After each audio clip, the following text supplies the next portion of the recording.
Hey, what's up, phone lovers? Welcome to the Mobile Roar podcast for the week of April 14th, 2016. I'm Joe Fidua. I'm Chris Chavez. And I'm Ashley King. Hello. We're back, and we have quite the show this week, I feel if like I it's do been say like so. 3 weeks away. Not It just has been one. 2 weeks for me because it was my birthday last week before.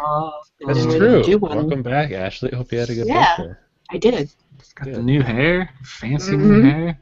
Man. Yeah, we didn't have a show last week because it was G5 time, and it was just busy.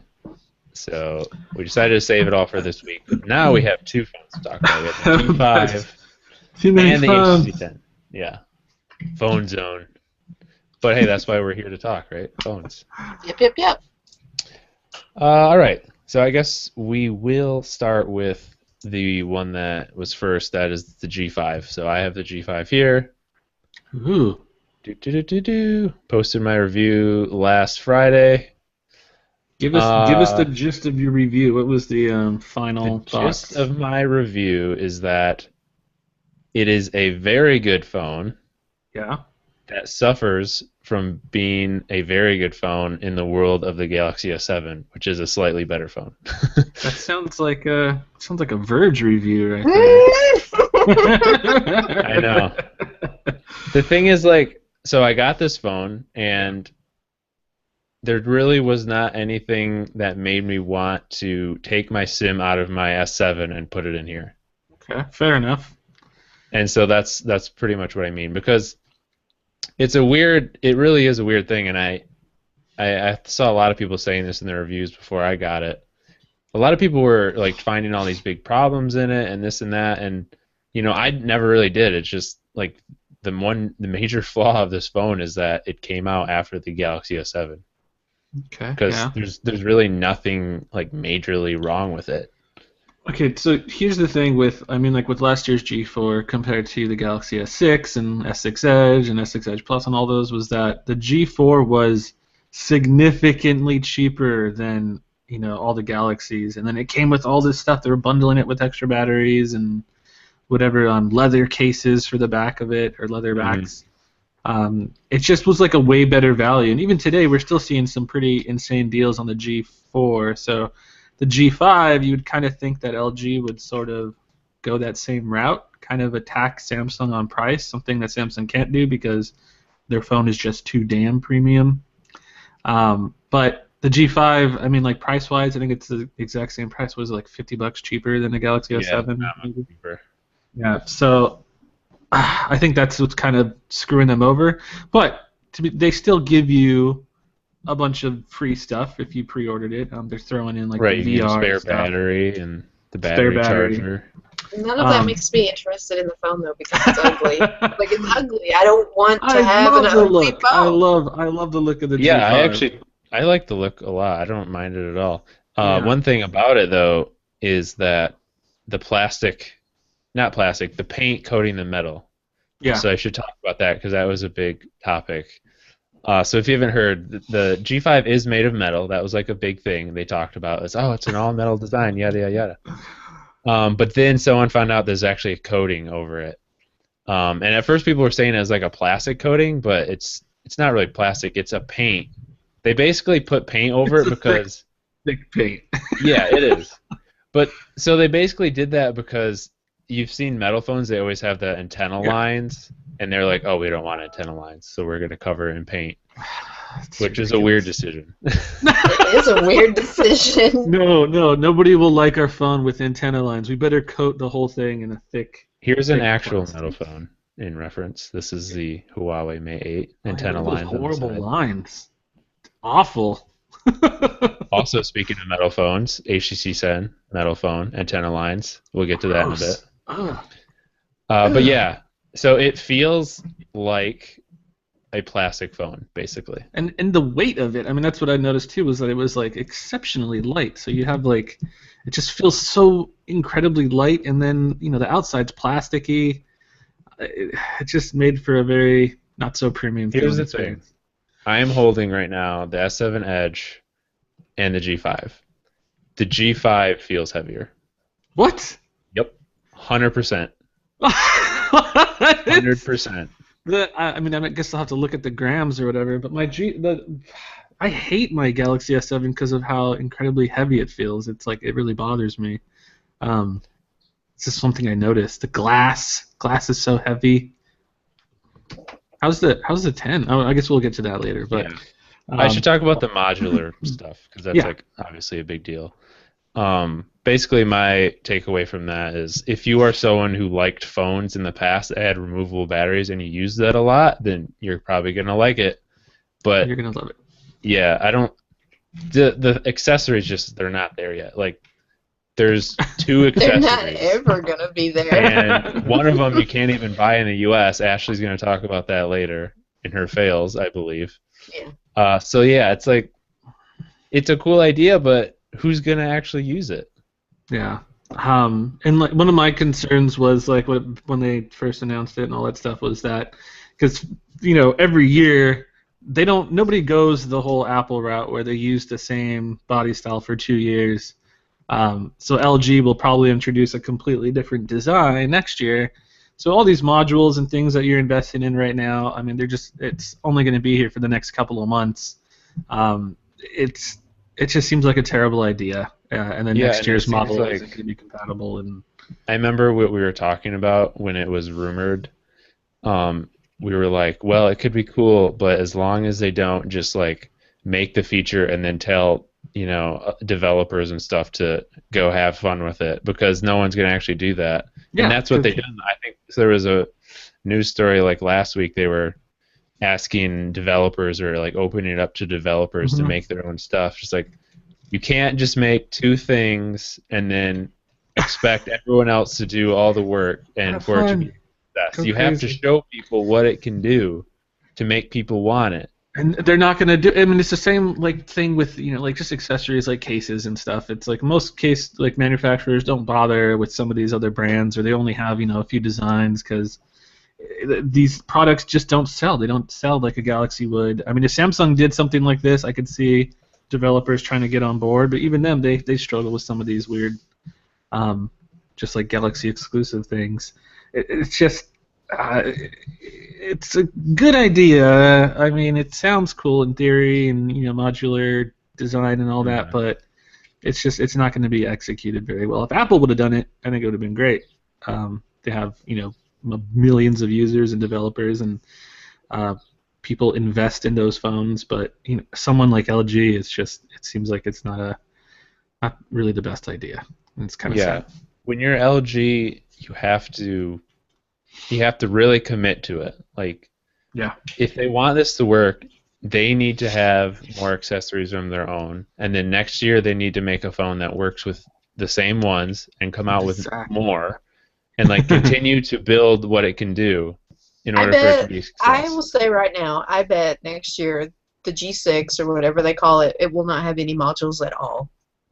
There will be no modules. This was like a one-time thing. There was an interview, I think, with like the CEO of LG. I forget who it was, but he was saying how like, oh, we're going all in on modularity, and we're not gonna back away from this and all this stuff. So I mean, we'll see.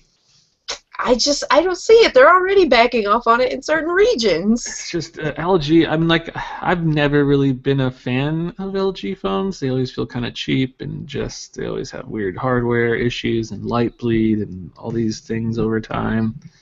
And this new G5 doesn't really do anything to kind of. I think that's the issue though over time, because when you first get the phone, it's pretty amazing. Joe likes the G5, but will he like it in 6 months from now? I still think. I can tell you one thing: they don't slow down as bad as Samsung phones do over time. I will definitely admit that too. Yes. Dang. But yeah, so there are. I've started to notice a little bit of that happening in my S7 Edge already. Look at his face. Joe's face. Oh man. Yeah, I've kind of noticed a little bit of that too. Oh yeah. What a surprise. But there are some things that the G5 nails over the S7, just like it's got the dual cameras in the back. One is a wide-angle lens, which I think is kind of neat. Oh yeah, I should talk about that. That is awesome. I love that. It's a super cool feature. And normally, like with all these other phones, you'd have to buy those little Ollie clips and those little lens attachments and stuff. Samsung has like a lens case that they're going to bring out for the S7 soon. But this has it built in. I think it's a really cool idea and neat. I could see myself using that feature a lot. What else is good about the G5 at the S7? The always-on display is one thing that they do a lot better than Samsung. Oh, that's right. You mentioned it. It only shows notifications from stock Samsung apps, which is so stupid. Yeah. LG's will show you any notification that would show up in the notification bar. That is way better. Yeah, it absolutely is. Because there's so many times where my always-on display, I always have it on, and I go, my phone, makes a notification. I look down, and I'm like, I wonder what it is. Should I unlock my phone? And I'm just sitting there staring at it, and like, all right, let's take a look. So it's not really helping me, other than just showing me the time, really. I don't really get phone calls on my phone very often. I don't get SMS messages. I usually get Hangouts messages. So on the Galaxy 7, it just doesn't show any of that stuff. It's almost pointless. It's ridiculous. Yeah. So, I mean, that is basically like moral of the story. There are some things LG does better. Yeah. There's some things that Samsung does better. And at the end of the day, I just think the S7 is a little bit more of a premium feeling and a little bit more polished device. Especially overall. For that price point. Yeah. And if you want to get the Edge, it's a clear-cut decision. Like I still think the Edge is way better than the regular S7. I can't do the Edge, but then at the same time, battery life though, man. Yeah, it makes me want to go back to it because I've been on just the regular S7 for the past week now, and it's like, if it didn't charge like to 100% in like it feels like 20 minutes, then I probably would have just thrown it out the window. But the S7 battery life is terrible. The Edge is freaking great. Mm-hmm. All right, so let's move on to this week's new hotness. HTC 10. I was out in New York to get this bad boy, and Chris is very jealous. I know already. Is it true? Are the rumors true that you pre-ordered one, Chris? Yeah, I ended up buying the damn thing. I couldn't resist. Chris is like, I'm back, baby. If I wasn't so unhappy with the S7, then I would probably not have. I would have just been like, no, just keep the S7. It's cool. I already got the S7. But the fact that I'm so unhappy with the S7, I'm kind of really excited. Well, let me tell you this: you will not be disappointed. This is a very good phone. So, I mentioned that I never felt like I needed to put my SIM card in the G5. My SIM card is in the HTC 10. Oh. Yeah. So I really liked the HTC A9, as viewers of this podcast will remember. And what did I want when that phone came out? Is I wanted a flagship phone with that design and like software, and that's basically what this is. So it has awesome specs, same specs as the S7 and the G5, and Snapdragon 820, 4 gigabytes of RAM, super speedy, just like those phones, by the way. It actually feels like I keep forgetting to go in and check, but it feels like HTC just went into the developer options and turned up the animations like we always do, because the animations for opening things are way faster than. Yeah, I think someone else mentioned that. I heard in their review or online they tweeted about it. They're like, I think HTC is try to do some tricks with the animations to make them a little sped up. So it makes it feel like the phone is a lot faster in general. But yeah, so it's all metal and has this huge chamfer around the edges. Big difference from bezel. I like it. I think it's kind of a cool look. I've heard some people are not so hot on it. Yeah, I mean, I didn't like it when I saw it at first, but then looking at some of the renders, I didn't like when I saw it in the renders, but then now looking at the hands-on reviews and all this stuff, it looks a lot sexier than I thought it would. Looks cool. Yeah, for sure. It's got the fingerprint sensor on the bottom, same one as the A9, and it is just ridiculously fast. I was looking at your video and of just the unlocking stuff, and was like, what the freak? Because it's bothered me so much on the S7 how long it kind of takes to register it, and you push it down and like that one full second. But for some reason, that's just so. And that's actually another thing that the G5 does better than the S7. The G5's fingerprint sensor is a lot better than the S7's. And then the HTC 10s is even better than that. That's so, great. Yeah, because I've been spoiled with the 6P. The Nexus 6Ps is just insanely quick. That's very promising. Mm-hmm. I mentioned the software a little bit. It's got like the same software as the A9, so it's very stock Android looking. HTC has like taken a step back pretty much, and they're letting Google do their thing. So you're not seeing duplicate apps. There's not like HTC Calendar, HTC Gallery, and then Google Calendar and Google Gallery. You know, that's so annoying on some phones. They just are like, you know what? Google has a good gallery app. We're just going to use that. Google has a good calendar app. We're just going to use that. So you don't have all these duplicate apps in your app drawer, which is awesome. It's awesome. Yeah. I heard that in a world full of Android phones, the HTC 10 just isn't that great. I heard that too. A little birdie whispered that. It doesn't stand out. Yeah, there are some early reviews saying that it's just too basic. It's too normal. It's 3-day reviews. See, every phone nowadays, if it doesn't have like some crazy thing going on, like a curved display here's what bothers me about that. People, I mean, they always harp on, just get on Samsung's case about, oh, they have this new feature and do this, it's bloat, it's a gimmick, it's I get rid of it. And then when someone like HTC comes along and they're finally like, look, we're just using stock Google apps, none of the frills, none of this like pointless dumb stuff, the gimmicks, then people still like, it's kind of boring now. Yeah, it is really annoying. There's no winning. I know there are some sites that have posted reviews already. Like they were giving the G5 a hard time because it was like doing too much and being too weird and crazy. And then they come back and review the HTC 10 and they're like, "Oh, this phone's boring. It's too normal." It's like, okay, you can't have it both ways. Exactly. But here's why I like the 10. I like the 10 and I've seen people referencing like, well, the 10's great, but the 6P is also just as good. It's metal and it's it's got a good price. But the phone is also gigantic. I think of the 10 as the Nexus 5P. It's like a smaller. Here's a size comparison for you. It's almost exactly the same size as the G5.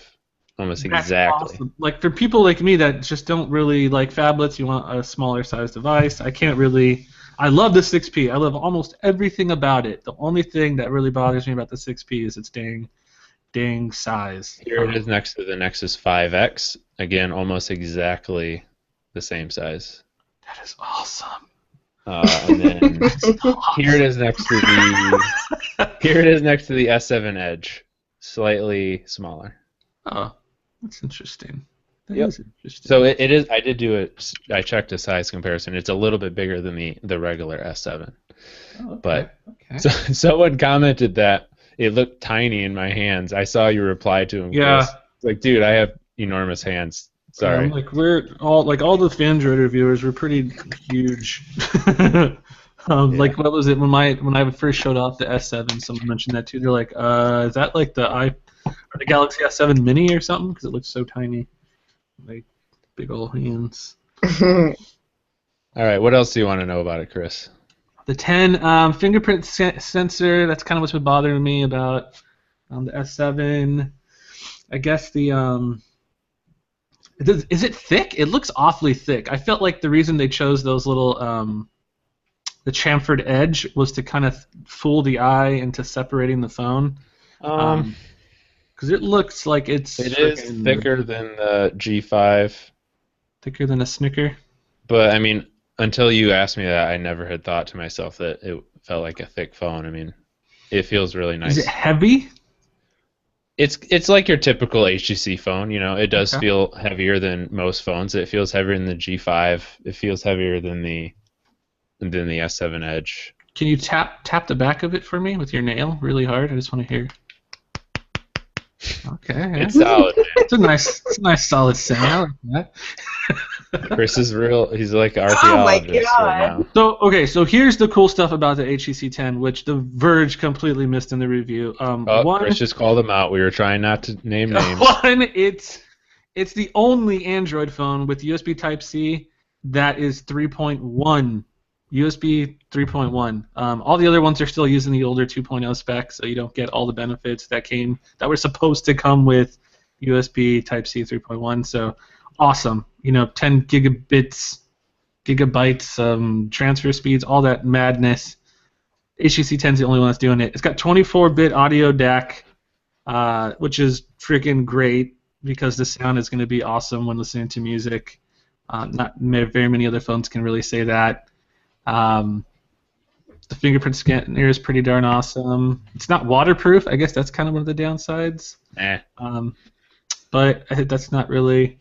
It's never really been an issue for me. I've never really dropped my phone in the. Does anyone actually have like Qualcomm Quick Charge 3.1 accessories? 'Cause they included a Qualcomm Quick Charge 3.0 accessory. That's another thing. Is no one else is using 3.0 right now, but the HTC 10 is, so that's pretty awesome. I would love to see you do a battery, like just post something about battery life or battery charging test to see how fast that sucker charges up from dead, fully depleted, because that'd be really cool. So it's doing things that some of the other guys aren't, and it's really, really, really awesome. And unlike that review we were talking about, that shall not be named. You named it. I feel like they really kind of missed some of the key things that I guess if you're a tech or Android enthusiast, these are all little small upgrades and convenience. I mean, it's just stuff that we would notice, maybe not so much the average consumer, but it's still great stuff. I mean, people I think will notice. They pop their headphones in, audio is going to sound great, their music's going to sound wonderful. That the phone charges faster than any other phone, things like that. Oh, speaking of audio, going back to that review that we're ripping on apparently. This doesn't have front-facing boom sound speakers, but it does still have boom sound. And something that they were saying in the review is that, well, since it's not the front-facing speakers anymore, it's really no different than any other phone. And I have to heartily disagree with that, because we've mentioned on the podcast before the Galaxy S7 has terrible speakers and terrible audio because it has just the one speaker on the bottom, and you can put your finger over that and basically mute the phone. And it's waterproof, so when you waterproof a speaker, you're not going to get the great sound at all. The 10, it has a speaker on the bottom, but it also has a speaker on the top that it uses. And so you can like completely cover the speaker on the bottom, and you can still hear the audio pretty loudly. So that's awesome. Yeah, it's not front facing, but that doesn't just automatically mean it's not good. It's still pretty good. Completely discounted. It's just, one thing I haven't talked about much is the camera. I haven't had a chance to test that out too much yet, but it does seem pretty respectable compared to the G5 and the S7. Which both have really good cameras. That's something I didn't mention about the G5 either. The G5 has a really good camera too. I've been seeing a lot of comparison stuff, and I was really surprised because I think the HTC 10, it's not official yet, but I think it uses the same sensor as the 6P. But I've been seeing a lot of comparisons with the 6P, G5, S7, and then the HTC 10. And the G5 has been winning a lot of stuff, like just crazy. Like I didn't even... I don't know why this wasn't like mentioned, more or emphasized more. But the G5 has got a pretty damn amazing camera. It's not quite as good in low light as the S7, but other than that, it's very good. And then you have the two options. It's got two different lenses, so you can go wide angle or just regular, which is also neat. Ashley, any of this making you want to move from your 6P? I mean, I've never been a big fan of HTC phones, and I have to say the design of this one is a little bit better than what they previously had. Like the M7 through the M9, they all just look the same for me. I could not tell you those three phones apart if I saw them in the wild. Yeah, they were very slight differences from those for sure. Yeah, I mean, I would if I had the 6P, I'd be more than content just sticking with it. Front-facing speakers, all that. You did have the 6P. No, I mean, I do, but if yeah, I do. The only reason that I'm not content is He doesn't that like it's a phablet. it's so freaking huge. That's Yeah. my one thing that keeps bothering me over That and I over. like that about it. The only problem I have with it is it doesn't fit in my jeans anymore. Yeah. See, you gotta get a fanny pack with the Well, Yeah. it's all right, 6P. Chris. You're gonna get the iPhone SE, and you're gonna be perfectly happy, right? I start wearing my flip belt everywhere, and people will be like, "What are you doing?" There you go. Yeah, start wearing your flip belt on the outside of your jeans all the time. Like, yeah, that's a pretty cool look. Ah, All right, I think that'll wrap up our talk about those phones. Obviously, stay tuned to Fandroid for much more about the HTC 10. What do you think of the name, by the way? It's so weird. I feel like I can't say just the 10. I have to say HTC 10. yeah, it doesn't make sense. Oh, the 10, and people are like, Yeah, what? right. So you're like the HTC. That's 10. like people don't say 10 when they're talking about Windows 10. Yeah, I Right, feel like but that kind of is. I mean, the full name is Microsoft Windows 10. So saying Windows 10, you are already shortening it. yeah, that's That's true. It's like Galaxy True. S7 versus Samsung Galaxy S7. You can say the S7. You can say. Right. You You can say can't really. GS7 but like I can't say H10. I guess I could, but that would be weird. We should just start using that from now on. The H10. H10, man. All right, let's move on to some of our other stuff from this week and last week. So Android N beta program got its second update, right? Yeah, Dev Preview 2 is out, which is pretty great. Lots of bug fixes and all that fantastic stuff. New APIs for developers. It's supporting the Vulkan APIs now for impressive 3D gaming stuff.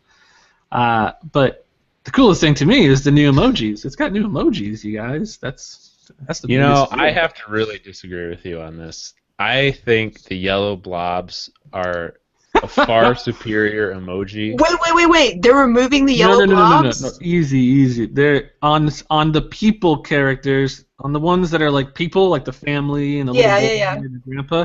It's no longer the slug gumdrop. I don't know what that guy is, but yeah, they replaced it with real people now. No, I hate I don't that. like the blobs. But the emotions, It's like the Simpsons.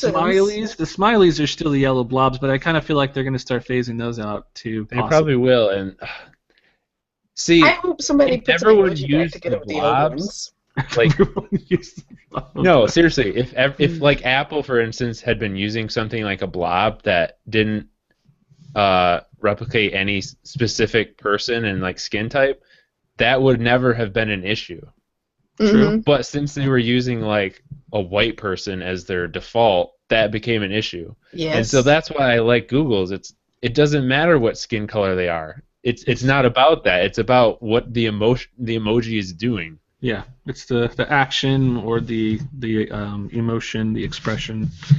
I agree. But now we have to have like 50 different sets of emoji.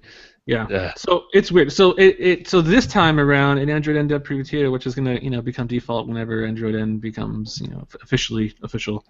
2018. But now you can choose the color. So like Joe mentioned, this was introduced in Unicode 7.0, which was I think like last year. It's been like a full year, and Android just never got on the ball with it. Android was always lagging behind on these emoji updates. They didn't really think it was like a big issue until recently. Yeah, I don't think they thought people actually cared about it. Yeah, but apparently that's all. All everyone wants Chris's to hate do. mail finally got through. Yes, I'm just so happy because aside from me, I don't really use them that often, but I enjoy looking at it when other people do, and I don't like seeing just a blank square box with no little emoji guy in there. So this is the first time that Google is actually ahead of the ball. So they're on Unicode 9.0, which hasn't even been finalized yet. It's still in candidate status, so they still have all these different candidates. A clown face, a cowboy. They have, I think they have like a taco. I think it's really interesting that you know about all this because I'm sitting here like, what the? How do you know about these upcoming I've been emojis? following this very You guys closely. don't know, but Chris has a website, emojisource.com. They have the He's face palm. editor-in-chief. Chris is like leaking future emojis, and I'm like, They what? Really? have a face palm. I think this is huge. We stuff. got the inside scoop on the new emojis. So Google is already supporting all of the Unicode 9.0 stuff. That's not even finalized yet, so they're already ahead of it. So once these candidates are approved and all that stuff, like Android they already got them. So that makes me very, very happy. All right, so there's a couple other things. There's a new folders design for the Google launcher. Yeah. I don't know. It's all right. I prefer the other one, to be honest. It's like a hole in your home screen, and then you have 4 little like corners of your icons peeking out of the hole, and then you got to put your finger in the hole to like pull them out. Yeah, it's like it's like a portal into your folder. It's kind of weird. It is. And I don't think a lot of people really like it. I haven't seen one person be like, "Oh, this looks great." Everyone's kind of like, so that was just one little UI tweak. There's other weird little things too. I feel like I'm gonna forget the major ones, but the folders. There's a calculator shortcut which doesn't follow Google's designs for the quick settings. There's a little calculator tile. When you click it, it just opens up the calculator app, which is something that Google explicitly said. That's on do the not. Yeah, it's on the HTC 10. But they said Google says in their guidelines for quick tiles, don't make just shortcuts to apps in the freaking quick tiles. But they're like, but we can. We'll just do it for the calculator. Yeah, I mean, we just want to show you what not to do. That's what we're trying to do. Guidelines. And I think there's other stuff. 3D touch, dude. Oh yeah. So we found in some of the support docs that there's new activity shortcuts for the launcher, which people are like, oh, this is kind of cool. So it's kind of like Nova Launcher and Apex and all these other ones that do that. So you can link to specific activities inside of Android, like a specific setting or something, and create a little icon on your home screen for that. But Steve found out, him and Kevin Barry, the Nova Launcher guy, found out that there is some sort of weird gesture-based, some sort of new API for gestures on icons and bringing up shortcuts. And the description is basically like just detailing 3D touch or like pressure-sensitive display. So they should be supported in the future. And if that's already in Android, that means Google plans on introducing hardware since the software is supporting it. So I would be willing to bet that the next Nexus will have some type of pressure-sensitive display, which is kind of awesome. It's kind of neat a little bit, even though I don't use it. Figure out a good use for it. I think it would be cool because it could. I don't know if it would replace the long press. I guess it wouldn't, because you still have to long press to drag and move things, and then hard press to pull up shortcuts. I think it would just be better executed on Android because it's. I feel like there's a lot more you can do with the OS. Yeah, there's a lot more flexibility, and like developers have a lot more freedom to do their own thing. So it's pretty cool. So that was one of the cool things. And there's a bunch of like bug fixes and this and that. So I think I might actually finally pop my sim in my 6P now and just run the dev preview 2. The original one was way too buggy to use like as a daily driver, but this one seems like they patched up a lot of stuff. I'm downloading it right now too, so we'll see. Huawei P9 and P9 Plus. Can I just say P9? P9 the worst. P9. The P9, the P9. It was announced on April 6th. Which was cool. It's a new Huawei phone. It's probably not going to come out in the U.S. unless, I don't know. So we really don't have to worry about it too much. But specs are pretty nice. 5.2 inch. I think display. The thing to talk about is like the camera thing. Oh, it's got a Leica branded camera now, and they used a dual lens system, which has been leaked for I don't know how long now. All the P9, like the previous ones, I think, like up to the P7 that had that as well, but so they basically are kind of trying to beat Apple to the punch. Apple is rumored to have dual cameras for the iPhone 7, and Huawei wanted to kind of get there first. So they their system, I guess it takes 2 pictures, which is kind of neat. It takes one in black and white, and then it takes one in full color. And then the black and white image is supposed to capture a lot more detail. in the photo, and then when it combines them, you have this awesome picture, which always sounds great in theory. Everyone always comes up with all these little weird hardware features and gimmicks and this and that, and then the end result is that, okay, it looks pretty like similar to everything else. So it's not like it's completely mind-blowing as Huawei would have you believe, but it looks good. It's got a good camera from what I've seen of the samples and stuff. That's kind of it. That's the P9. Yep. Moving on, because like you said, we're probably not going to ever see that phone here. So I just thought the camera thing was interesting.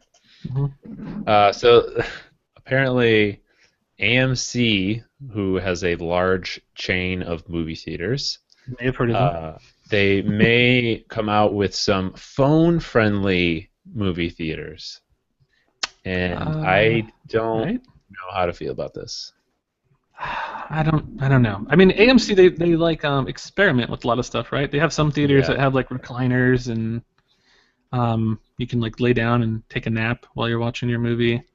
But I guess the next they're thinking about experimenting with the one where it's text friendly and Yeah. So they're everyone. talking about like in the interview, the CEO said that they were asked like, are you going to have a section in a theater where texters can sit? And he said it was probably more likely they'd have like an actual auditorium.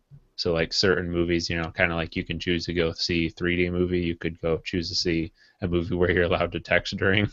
It sounds really weird. Sounds really dumb. Another thing he says is you can't tell a 22-year-old to turn off their cell phone. That's not how they live their life. Millennials. When you tell a 22-year-old to turn off the phone, don't ruin the movie, they hear, please cut off your left arm above the elbow. Yeah. It's like, come on, people. If you want to text and I watch feel like a you movie, can. Yeah. you I mean, I can feel like do that in your house, in you your need a little home. discipline. But I mean, if someone's already paying, $13-15 to watch a movie, they should be allowed to do whatever the hell they want No, in there. because you're disturbing the person who also paid $13 to watch a Yeah, movie like in a a movie black theater is a movie public theater. experience. You have to have a little bit of etiquette. Exactly. Maybe like the top back row will be like the texting row, like the splash zone sort of. Nobody sitting like behind them. back there. Yeah, no Mhm. one's sitting behind them. You can do whatever you want up there, and then just maybe section it off with a big piece of plexiglass so you can't hear their phones going off. I don't know.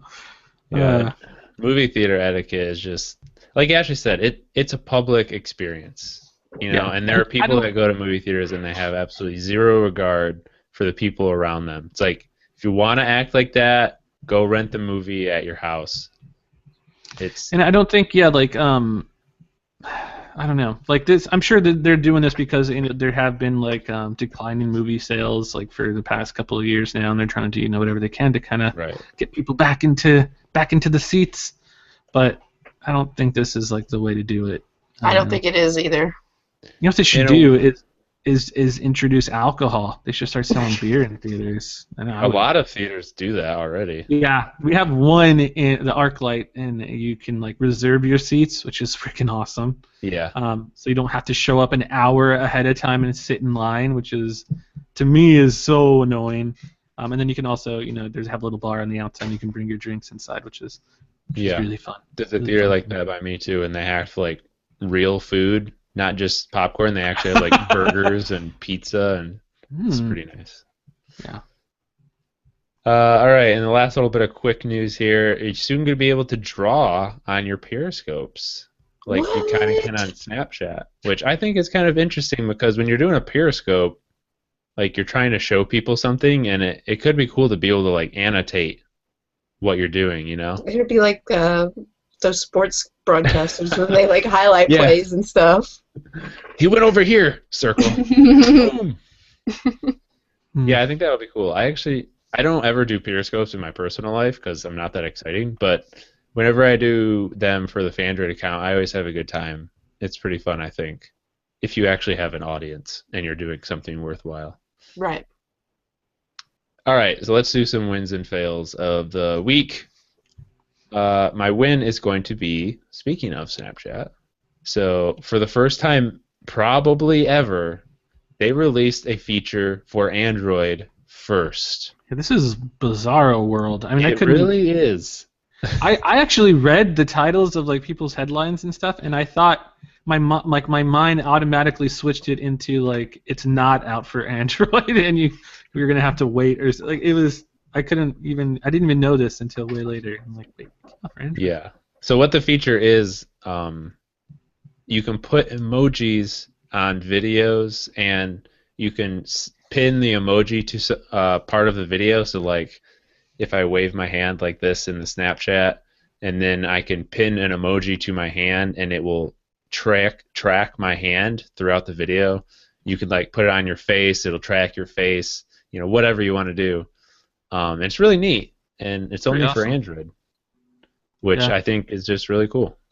I still can't believe it. For Android first. Right. It makes no sense. Someone also said, "Let me try this, see if it actually works." Oh my God, it does work. So you can finally double tap while taking a video, and it switches cameras in Android too. Oh. So it's like someone in Snapchat was like, "Hey, maybe we should care about Android." Maybe they had a real Android developer now. They actually got like They two of finally them. have one Android developer. Yep. That's cool. I think the first manufacturer that somehow integrates all these Snapchat features into their camera app will have a hit on their hands. Because the Snapchat stuff's fun. These little emoji stickers and then the weird face 3D and the face swap and all that stuff. People go crazy over that, and it sucks that you have to use the damn Snapchat app to get all that. I mean, that's just me. Yeah, I probably wouldn't use it very much if it wasn't in Snapchat, to be honest. I think it's just a different social people. I don't even know what to say. Like, I don't usually take pictures of the things. I take pictures in Snapchat with my camera. You know what I mean? It's like Snapchat is a way to like, well, this is kind of cool. I'll just send it to someone quickly, but not really worth like saving in my gallery to have for the rest of time. True. All right, so my fail is going to be Google Play icons are getting kind of a redesign. This was 2 weeks ago. So they are having new icons for like Play Music, Play Movies, all those type of apps. Not the Play Store itself, but just kind of the plethora of apps that go with it. And I don't like it because they all look the same now. Did you see these, Chris? I know you're very critical of icons sometimes, like I am. Yeah, I think it kind of defeats the purpose when everything looks exactly the same. Yeah. I mean, they're all like each one has a different like color that they're emphasizing, which is cool. So you'll identify it like that. But I mean, I like when there's see before they had like they were all material design. So they all kind of had the same theme, but now they are all almost identical. It's like too much conformity. The only thing I don't like is that the music icon doesn't feature the headphones anymore. That's what says music to me. I mean, I know it has the music note on it, but that's I don't like that. I just don't like it when it's like for me. You guys probably won't care about this at all, but the Super Bowl. Okay, every year the Super Bowl is in a different city, and every year that city would make their own custom, completely unique logo for the Super Bowl that would be on like everything, all the Super Bowl gear would be on the center of the field, and it had like aspects of the city in it, and it was really cool. They were all different every year. And then all of a sudden, not that long ago, the NFL just came in and like, nope, we're not going to do that anymore. And now every year the logo is exactly the same, but the number is different, and it's completely boring and stupid. And to me, this is sort of the same thing. I could definitely see it that way. Yeah. All right, Chris, what do you got for us? My wins and fails. My win's going to be saved to Chrome. It's a new feature that I don't know why Google hasn't had this since Google started, like back in 19... Isn't it basically like Pocket? Yeah, it's exactly like that, and it makes sense because Google is the web. Google is, I mean, they're pretty much are the internet, and the fact that they don't have a way to, I mean, you use Google to search for links and websites, and the fact that they don't have a way to save those is just completely crazy to me. But now they do. So it's kind of like low-key launch, a soft launch. So they you have to download the extension for Chrome web browser on your desktop, and then you have the little star button, and you can save websites. And it's basically like Ashley says, exactly like Pocket. It's exactly like Facebook just introduced this, the Facebook Save button, which websites have to integrate into their site and have a little button so you can save stuff to Facebook. So I was wondering where the stuff goes when you save it, because I noticed this button appearing in image searches lately. Yes, it's in. So if you search image, yeah, you'll see it in there. you So need you the can save images too. extension to like find the stuff that you saved. You don't need the extension to find the stuff. You just need the extension to save sites to that. So But where do you go then to like see it's stuff google.com/save, I think. Google.com/save? Saves? Oh yeah, that Yep. works. Yep. Okay. That's where it is. So pretty darn easy. It's easy to type in. You can bookmark the little site. And I right now only have like 3 things in there, but it's pretty awesome. And then you can tag stuff, add tags to some of these things that you save, and it looks great. Like the UI is very simple, very material. It's just got little thumbnails for these websites, and you can change the titles. You can change the thumbnails if you want, and it's a great way to kind of, I don't know. Hopefully this will free up some of these tabs. The tab clutter that I have on my computer right now. No, you will never clear that No, up. Yeah, you don't want to spoiler see alert, what's, it won't. you don't want to That see will what's never going happen. on. But it's awesome, and I mean, I guess the coolest part, I can't believe that they didn't introduce this sooner. It's absolutely baffling to me. But then this probably will put a nail in the coffin of Pocket. This was rumored like so long ago, I remember, and then it just Yeah. never became a thing. I think they like forgot about it, and we're Yeah. like, oh shoot, we forgot to push the go live button. Let's push it now. Dang. So that's my win. My fail for the week is going to be the Galaxy S7. It's been driving me crazy, and the more I hear people talking about how it's literally the best smartphone ever made, is kind of getting under my skin a little bit. But the fingerprint sensor for one has been really just the thorn in my side. It's really slow for me, and then when it does register, it doesn't register my fingerprint all the time. And I've gone back and I've tried it like a million different ways, like hitting different angles and pressing it hard, pressing it soft, like twisting my thumb, and when you register I your straight finger. up turned it off. Like I stopped using it. Oh, see, I'm not the only one. Okay. Thank God. Oh my gosh. Okay. It was I told driving. you already. Like yeah, it's third place in the phones I have right now in terms of fingerprint sensor. Yeah, I couldn't believe it. And the odd part is I've never had this trouble with the Galaxy S6. And with the Galaxy S6, it just received Marshmallow, and then Marshmallow supports native fingerprint stuff with their Android fingerprint API. So it's like so much faster now. It's like just as fast, if not a couple times faster than the S7, which is absolutely nuts. And I don't get all these failed, we didn't recognize that, please try again. And then I feel like the more I think, like I have to really just concentrate so hard on pressing my finger on it to make sure it does it, and it's kind of defeating the whole purpose, and I don't want to have to think about, unlocking my phone like that. And then if you get, I think it's like 4 failed attempts or something, which you get like pretty often because you're pushing it a couple times, it locks you out for 30 seconds, so you can't even unlock your phone. You can't even put a pin. You can't do anything. You have to wait for 30 seconds for the countdown timer to Yep. That to sounds unlock your phone. horrible.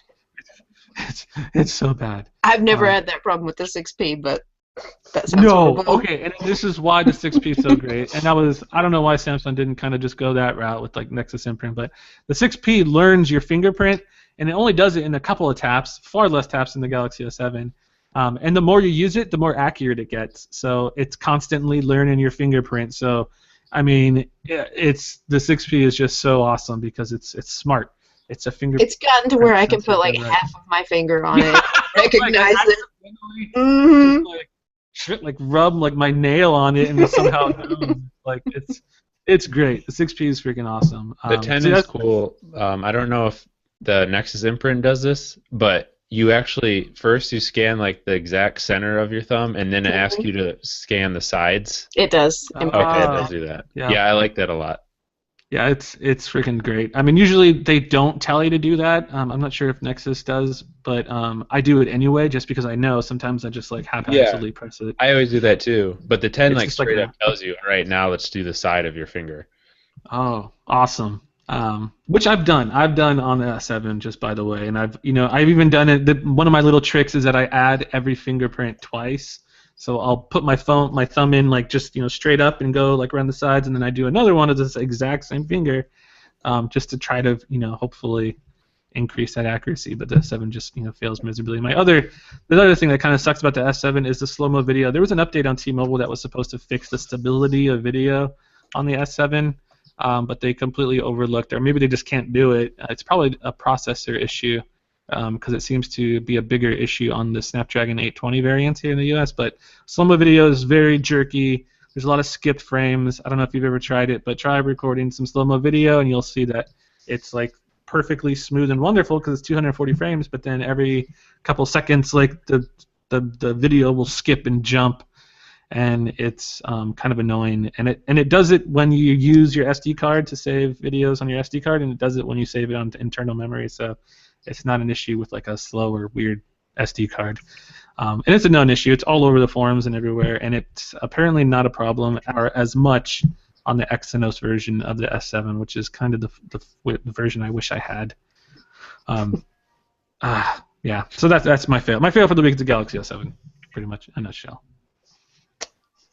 This is like a repeat of the I know. podcast we had a month after the S6 came out last year. I know. The S6 got really good after Marshmallow. Can I just? I mean, that's well known. Let's wait and see after some time passes again, and maybe the Marshmallow update like took it back to what it was like at first, and now it's just going to regress again from there. Yeah, I did do a fresh factory reset. So after I upgrade, anytime I do a major firmware update, I always factory reset and start afresh, anew. All right, Ashley, what do you got? My win for this week's just kind of tentative. It's not confirmed or anything, but Huawei apparently trademarked 7P. No clues as to what it is. No clue if it's a Nexus device. Who knows? But that sounds interesting to me. I've been asking around. I can't say exactly what it is, but someone had a really good idea. They said it, or they had a good thoughts or whatever. Somebody on the post said that maybe it's the next version of the 6P, just without the Nexus software. So it might just be a Huawei branded version. I could see that because they were selling the 6P through their own website and doing better financing than what you could get through Google Play. Why would they call it 7P though? Yeah, it would be really well. Okay, first of all, like on Nexus devices, the number always denotes the screen size, or at least close to it. But on Huawei, they pick P9, they pick like P55, 734. Like they just put a letter and a random number together. Yeah, so it wouldn't matter for Huawei because they're like, maybe people will confuse it, My thing is, what if it is a Nexus device, but it's a refresh of the Nexus 7, but they're having Huawei do it? That would be great. Because the last one we got was what, 2013? It's been a long time. And it's still it's probably not the best, but it is one of the better Android tablets. Like in my travel on the plane and stuff, and it still works good. And it's still the best size. My brother uses it. He freaking loves it. Like I know people that still use it. They love it. It's great. I mean, I think it could use a nice premium refresh from Huawei. For sure. Chamfered. Because it is starting to get slow. Yeah. Nice processor refresh would be kind of cool. My fail for the week is going back to what Joe was talking about with the G5 and the audio module. It is not coming to the United States. It will not be released in the United States at all. And this is like the module that I thought probably no one would buy to begin with because it's like, oh, I need audio to sound better with my headphones. Like, right. Not many people even care about that. And now you're not even going to bring it to the U.S. They had I feel like LG laid out all these modules. They're like, oh, we could do all these cool things with it. We've got these Bang Olufsen speakers, and they're going to be great. And then they're like, yeah, no one liked that too much. Let's just back off that. Yeah, let's not bring it out in the U.S. That was kind of annoying. I just saw there was a Android Central did something about the that little I can't even say the dang Bang & Olufsen B&O. I'll just say Yeah. B&O. The DAC thing for the G5, but they compared it with the G5 without it, the G5 with the little DAC module, and then the LG V10, and the V10 actually scored better in like a bunch of different areas than the G5 with the DAC. And then the That's what I'm G5 saying, without 'cause, it like, was just the way horrible. that LG has approached modular phones is interesting, sure, but it's not. I don't think it's a sustainable model. I really don't. Yeah, I mean, I think they should have scrapped that whole DAC thing to begin with, just included it in the G5, made the G5 an actually awesome phone, and then just, all these other... The camera thing is cool. I think they should have just thought of some different module ideas because, yeah, that little DAC module just isn't cutting it. I mean, if it just brings it up to the V10, then that's ridiculous. Like, why not just Why include not it? just buy the V10? I feel like you're gonna open up the little B&O thing, and it's just one little tiny microchip, not a giant. I don't know. I'd much rather have the G5 than the V10. Ooh. I had the V10, and that phone was just too big and bulky. Yeah, I don't like size is always an issue for me. All right, let's do some app picks. My app is a game, and it's called OK. That's okay with a question mark after it. I thought you just like skipped your app. You're just like, No, okay, it's literally called OK with a question mark after it. I don't know why it's called that, but that's what it's called. And it's just like a real simple arcade type game where you are just like flinging a ball across the screen and you have to bounce off other stuff, and you have to bounce off every obstacle in the level to win the level, and you only get one flick, so you have to get your trajectories all right so the ball bounces across everything and then you can pass the level. It's super simple.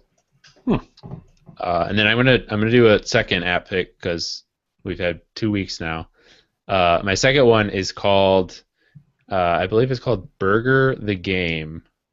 Burger the game. I have to double check on the name. Yeah, Burger the Game. And once again, it's a dead simple game. All you're doing is you're flipping burgers onto a bun, and the goal is to see how high you can get the stack. And it's just like, it's a really minimally designed game, so I don't know if you guys can see this. Let me turn my brightness down. But it's like literally a cow, and when I tap, whoops, I hit the ad. Whoops, I hit the ad. Yeah, that's exactly what they helped you with.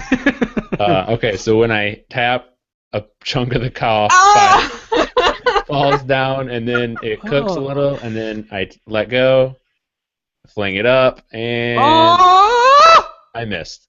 This is awesome. That's But awesome. and then when you get a high enough score, you can actually unlock other things besides the cow. So like a pig, pineapple, a triceratops, like just a bunch of random things that you can make burgers out of. Burger the Game. Burger the Game. It's pretty fun. Burger Simulator 2016. Yep. So lit. The top review. So lit. By the way, I should mention something that I just did while I was showing that. Do not try to use a Samsung phone and an HTC phone at the same time, because every time you have to hit the back button, you're going to have an existential crisis about where it actually is. Wait, does the HTC does it on the right? Yeah, the real way, right? I prefer the HTC way, yes, but I've been using a Samsung phone for a long time now, and it's super confusing. Every time I'm like reaching for it, I'm like, wait, is it on? No, this side. Okay. You gotta think. You have to stop and think. Because it doesn't light up until you tap it, so you can't see the arrow. There's an app for the Galaxy S7 where it's on the always lit. It's like you can keep it so it's always on. I actually purposely always turn it off all the time because I hate the lights, but that's another story.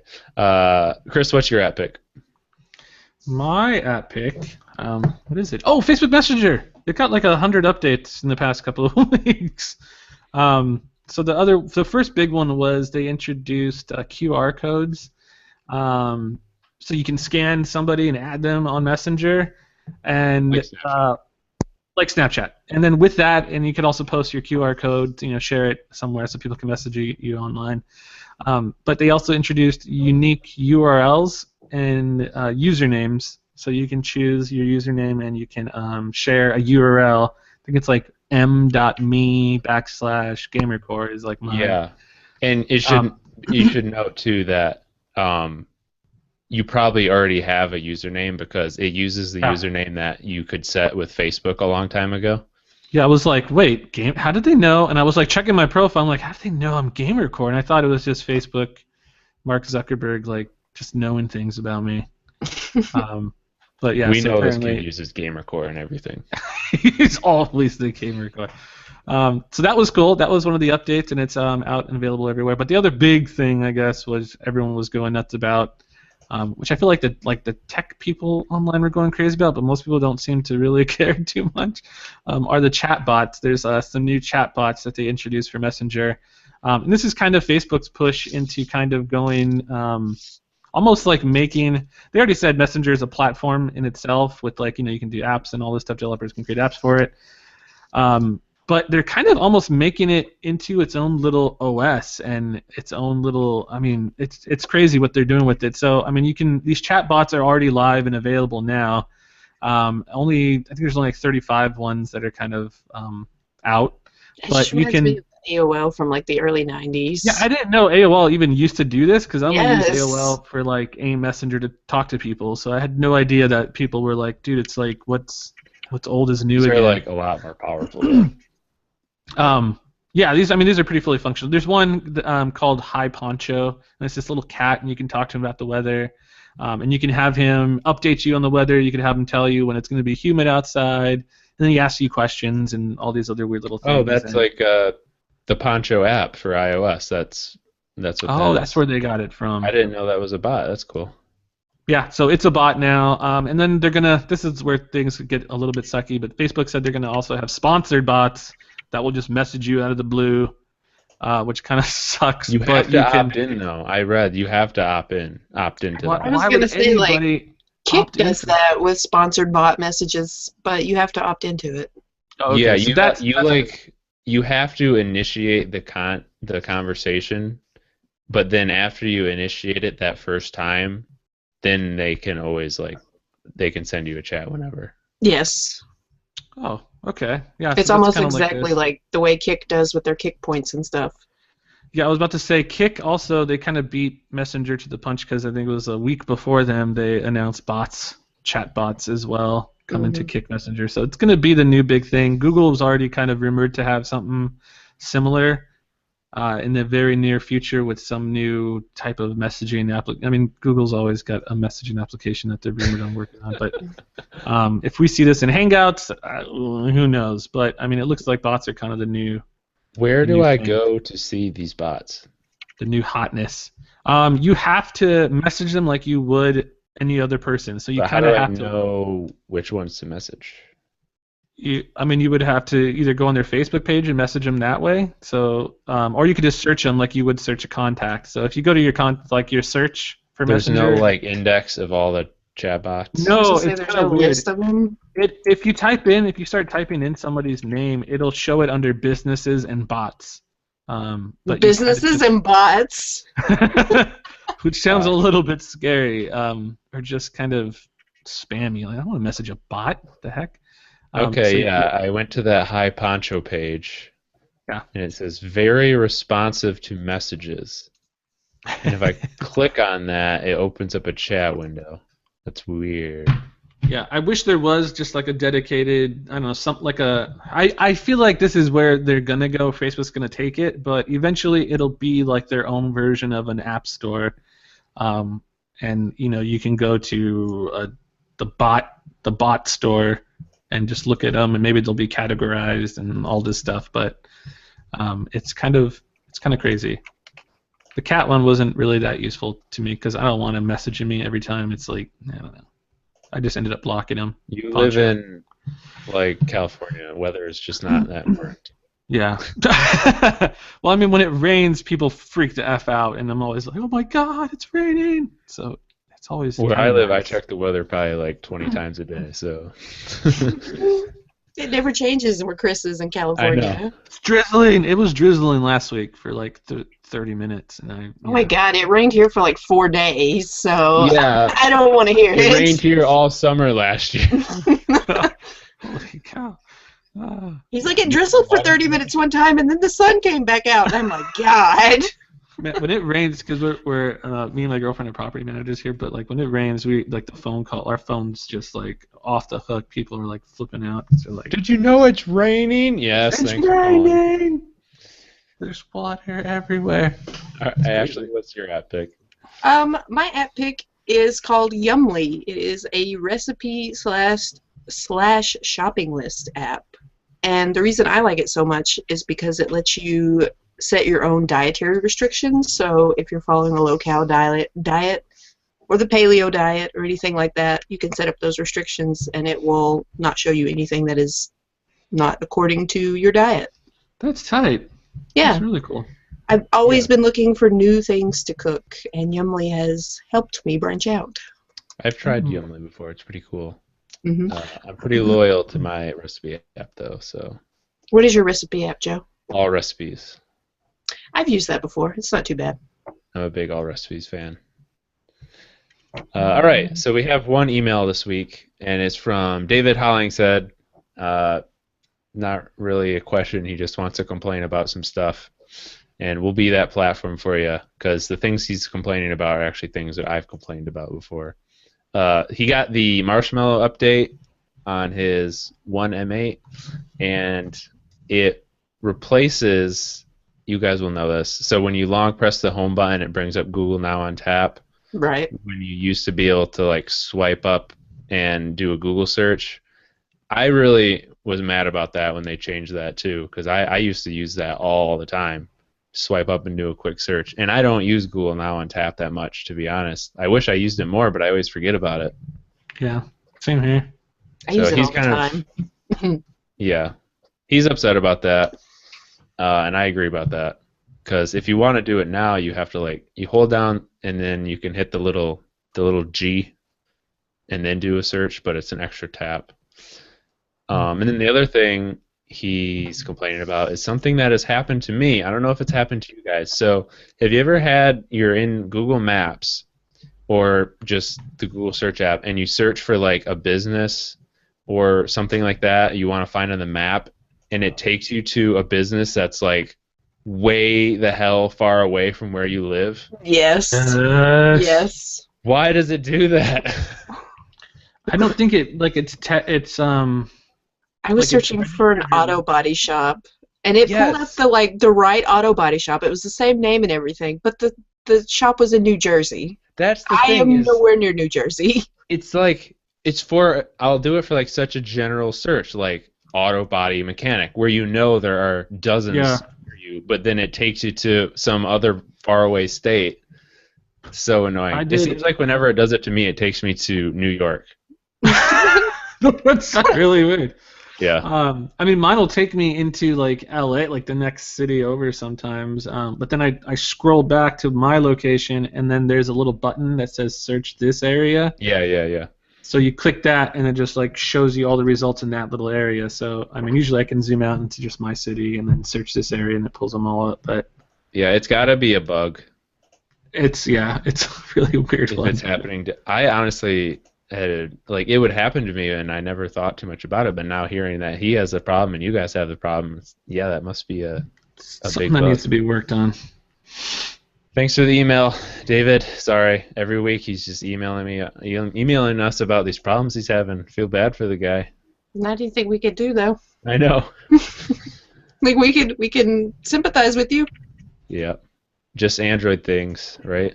Isn't that the hashtag you use sometimes, Chris? Yeah. Just Android things. Android problems. Android problems. All right, I think that's going to wrap up our podcast this week. Had a little bit longer of an episode for you, but I'll make up for being gone last week, I guess. If you want to subscribe to the audio version, you can do that at TuneIn Radio, Stitcher Radio, iTunes, and pretty much any app that you like. you can podcast us. You can podcast us there. But what I meant to say is that you can email us, podcast@fandroid.com. If you want to complain about stuff like David, we'll sympathize with you, or you can ask us questions or anything like that. And you can also hit us up on our Twitter @MobileRoarcast. And you can follow us. Chris is @GamerCore, Ashley is @Overlord Roar, and I am @TallSchmo. And we will see you guys next week. Later. Later.